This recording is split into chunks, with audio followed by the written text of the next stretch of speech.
I'd like to introduce Peter Mayhew.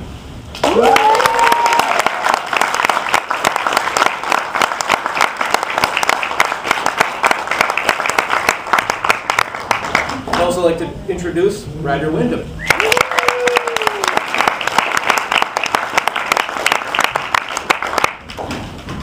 We're going to talk about a lot of stuff today, but I feel as though the crowd is buzzing and it's an elephant in the room, or a Dumbo in the room, if you will. We all want to talk about Disney's acquisition of Lucasfilm. And both of these gentlemen have new things on the horizon, I'm sure. Let's talk about that. Peter, I want to start with you. What do you imagine is on the horizon now that this is taking place? I think it will be a very good thing, because you think of the experiences that Disney have had and Lucas have had, and they've been working together for a number of years in Florida Park and everywhere else. So it's going to take time, but because both large companies have plans for the next 6 months to a year. So you're talking about 18 months before the plans come out, and it's going to, we'll have to see what happens. You'll probably see a lightsabered mouse. Yes. Lucasfilm. Right. But no, it's going to. I think it'll work out. It will all depend on the plans. One thing that did shake me was the film, the 789 that they were talking about. It's going to happen. Someone is going to do it, whether it be George or someone else like that. And I can't see any reason not to give it to or be acquired by another company that's equally as artful as Lucasfilm. Everybody does the Lucasfilm does the technical stuff. Disney puts the coat of sugar over the top. So that's my opinion on the takeover. It's going to work. We'll see in 2015. Yeah. Yeah. Yeah. Well, I mean, when I heard the news, my friend Ulla Johansson, he's a Providence-based Swedish silversmith, who called me up and said, "Ryder, did you hear the news?" No. And yeah, Disney bought Lucasfilm. Yeah, right. I mean, that was my initial reaction. I went online and I read, I think, 3 news reports. Thank you. Thank you. And I mean, just like after 3, it took me about 5 minutes or so. It sinks in, and I thought it makes sense. You know, George Lucas had announced his retirement months ago, or that he was leaving. He was turning things over. And to be fair, the news reports I thought were very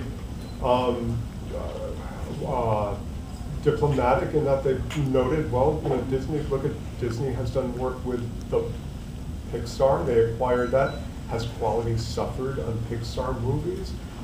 I don't think so. And so I think that. Do you like Star Tours? I like Star Tours. Do I like Star Wars fans? Yes, I do.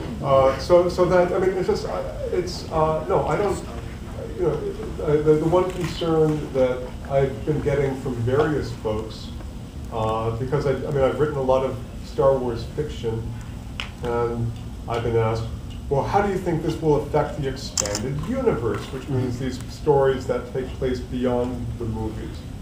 And I have been saying for years, even before Chewbacca was killed off in a novel, I said it's way past time for a reboot.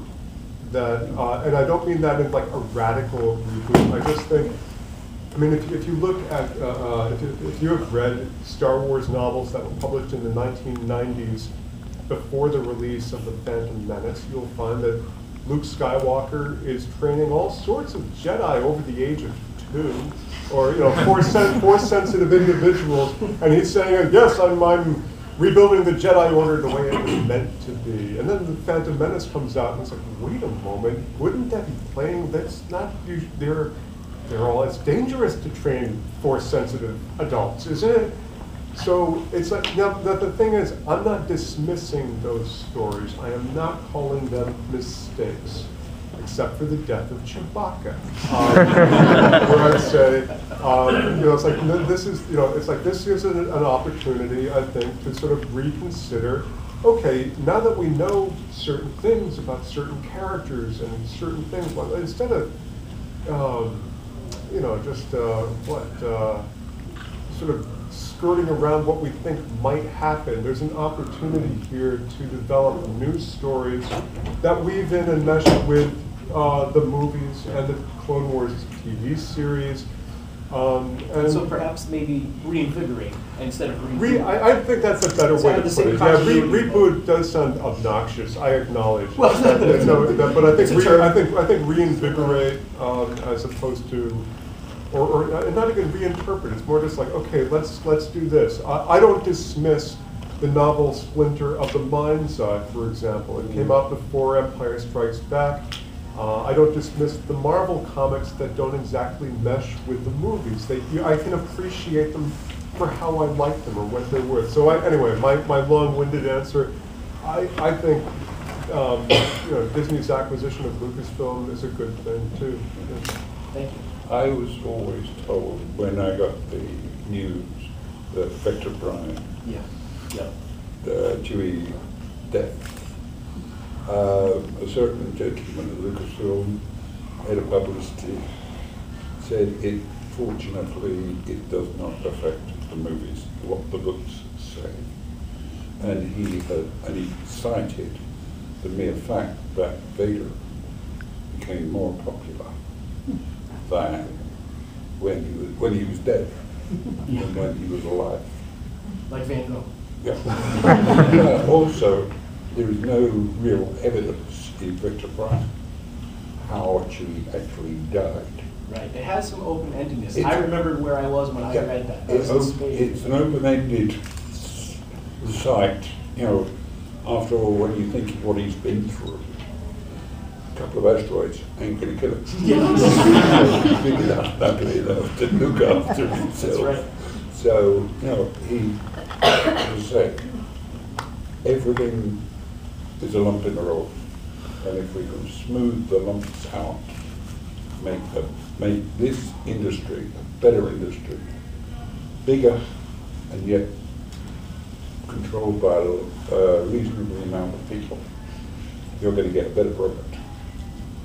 Because everything is going to be together. The whole the technology is going to be there. You think what Lucasfilm did when they wanted some lightsabers in Star Wars. They reinvented the editing machines. So, having been there, seeing what happens, I can more or less say, yes, whatever George does, but if George can't do it, he gets his engineers to do it, and goes on down the road. Thank you. That actually leads me to the next question. We're talking about the expanded universe. And recently, Chewbacca was on Clone Wars. Yes. And I was pleased with that greatly, and I want you to elaborate on how you contributed to the animation and his characterization of that show. Well, having done most of the movie, all the movies, and at a convention, there was some of the sound guys and other guys on a Q&A. And I was walking around. The normal question is, what can you do that sounds Chewie hours? Matt Wood happened to be on the panel. I'm blowing it around the wall, through the microphones and stuff. Then Clone Wars came along. He says, give him the job. He said, what do you want? He said, well, we need you up at Grunge to finalise our artists to get the actual movement of Dewey the same as you've got it in the movies. So the motion capture there. Yes, and motion of this capture. movement, And he said, well, we've got another little job for you. Oh, what's that? Well, we've been seeing or hearing what you are capable of doing with your voice. We would like to have you do the voice of Dewey. So now I own, basically, Dewey is me. It's a one-man band, and I love it. Thank you. And speaking of which, your life rights have recently been sold, I heard, perhaps?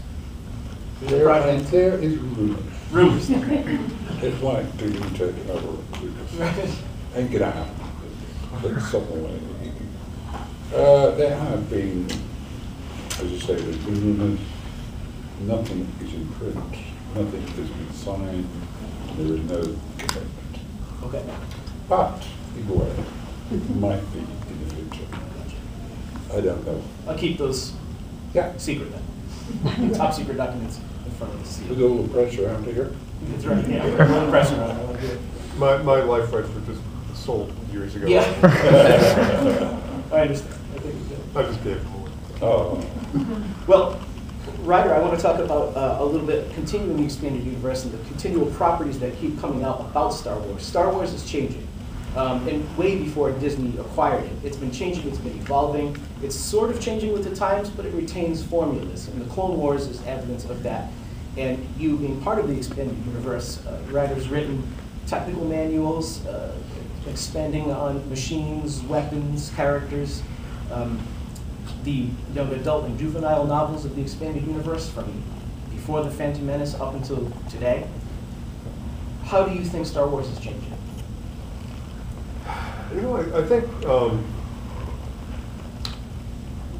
where it's really different is the I'd say computer role-playing games or computer games. I mean, it's the difference. You know, when I was a kid, there were Star Wars action figures and there were Star Wars comic books, and that was really pretty. I mean, there were the novelizations of the movies and the Han Solo books. I mean, there were a few things here and there, but that with it's the difference now that with it's not just about reading about the characters' adventures, that there are game technology is such that fans can be the characters, and not just that way, but also with what costume organizations like.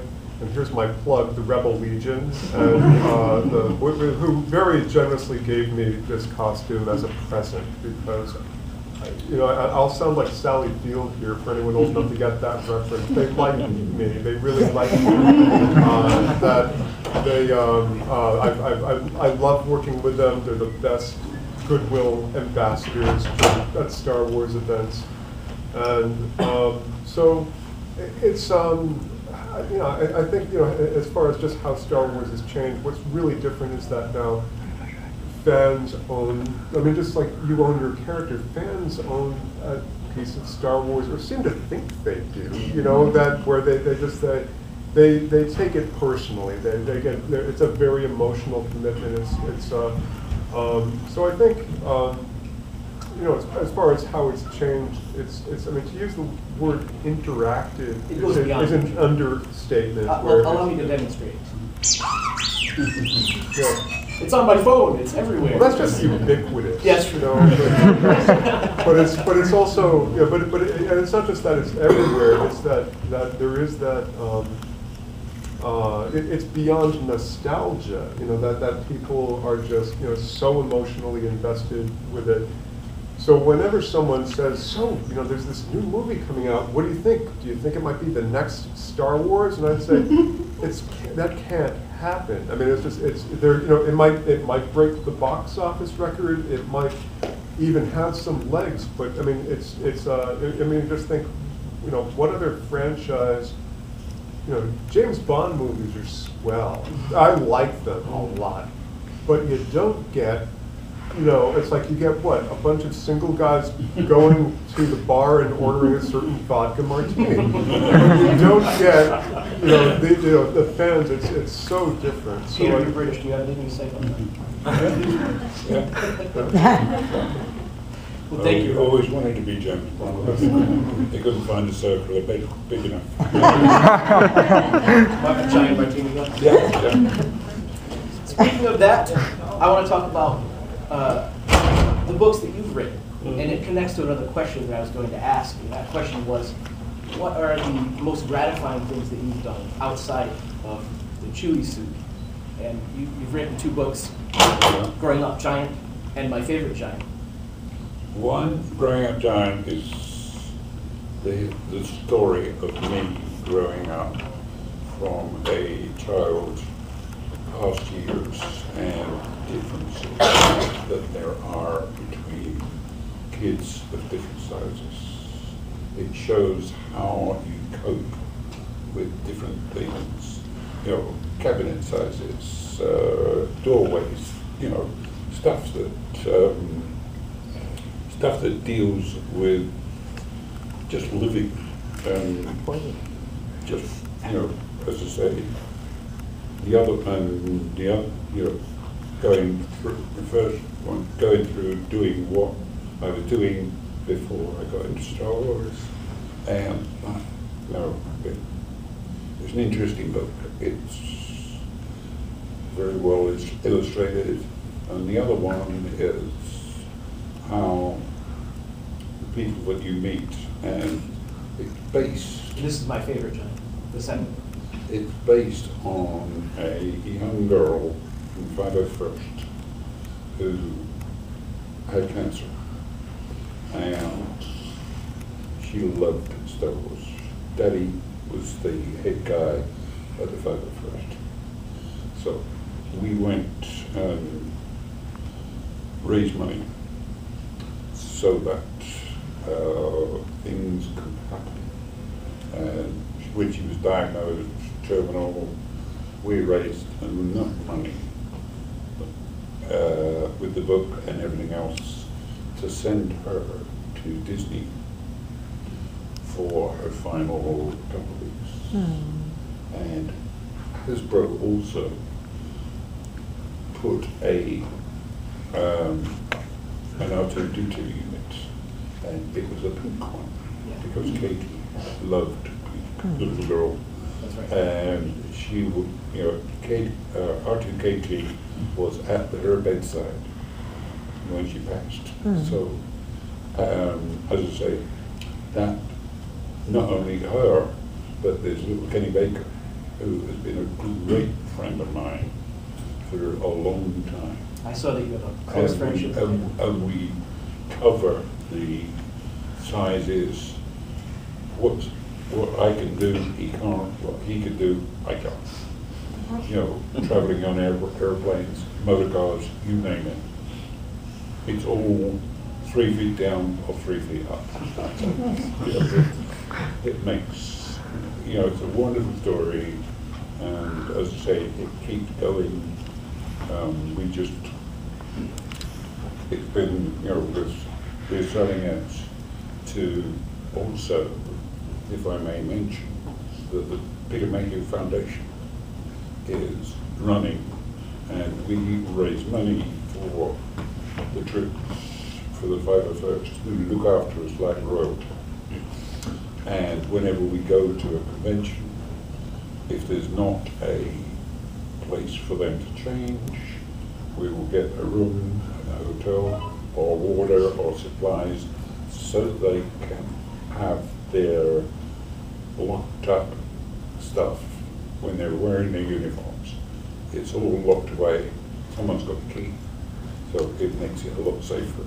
And basically, this is what we're working for, not only for kids, but for all sci-fi fans that are into costumes and everything else like this. So we'll see how it goes. It's only been going for a relatively short time, but we've made a lot of money at Celebration this year. huge trooper. Goes beyond fandom, definitely. Now, as I say, you're there. People are willing to give donations for certain things. You've just got to aim at the right place at the right time. And hopefully this will, because it shows the generations, it shows the parents and the kids what other people are like, whether they are big, small, whatever. There's always someone different to you, and there's always someone the same. Thank you for the very full circle answer. It was quite fun. We only have 5 minutes left, and sorry to cut it short, but speaking of going beyond fandom, Star Wars fans, one of your biggest fans is right here, and Ryder, I'll allow you to ask Peter Mayhew a question, maybe that's on your mind. No, you can't wear a wolf suit, sorry. No, it's it then. What Peter said, I mean, it's not even a question. I mean, I'm familiar with the work you've done. I mean, and that, I've become increasingly involved in organizing and coordinating blood drives, and I don't have any sad story about my uncle who was in the hospital or something, and I never knew that. I mean, I've been donating blood since high school, but it's only the past 10 years that I've become kind of ridiculously prompt about it, and so I donate every 2 months. And I'm coming up fast. I'm getting my 8-gallon coffee mug from Rhode Island Blood Center, and I am in it for the mugs. It's really great. But because of the past, it was I guess about 1.5 years ago that I was asked about doing a book signing at a library, and I remembered that the library had held a blood drive recently, and I'd also been at brought the 501st in there, and I just thought, we're not doing like as I called it was a Star Wars party and blood drive. And so and what was wild was that, I mean, we do it in a back to tank. Yeah. Well, it's just, you get to, some point, and what, you're thinking, okay, Star Wars has been, it's been good to us, I think, okay? Yes, and that, I mean, I don't know, it's strange. I mean, you get to a point where you just think, okay, what can I do to be useful? I guess, and I thought, it's not even about giving back, because I'm in it for the coffee mugs. But that, I'm in it for the coffee. Yeah. I'm just thinking, it's like, it's fun. I mean, it's like, it's a fun, and if it, gets a bunch of kids growing up needling their parents to say, Mom, Dad, donate blood because Ryder Windham's got Hasbro action figures for free. It's like, it's nefarious. I admit it. It's like, but that it's no. I mean, I'm just glad that to be associated with. I mean, it's Star Wars is it's beyond friendship. I mean, it's something that jumps a generation, because you get the kids coming, you see. Right. They're that age, then they're up 20s, 30s, and then you've got the grandparents. 3 generations. No other movie that I can think of has even touched that. So, and considering that it was a big movie, it's a start. I think the merchandise and all the toys and things, well, originally, there were none. There were, it wasn't until almost Empire that there were any Star Wars toys. You're right, you had tiny little figures, but the sand crawlers and everything else that were there. No, then they went along, right, we need this, we need that, here's the blueprint, go make it. it's something that I feel very strongly about, that it's a form of life that you just think, I've been fortunate, and by God I'm going to help other people. Thank you for being a foundational part of Star Wars. Ryder, Windham, and Peter Mayhew.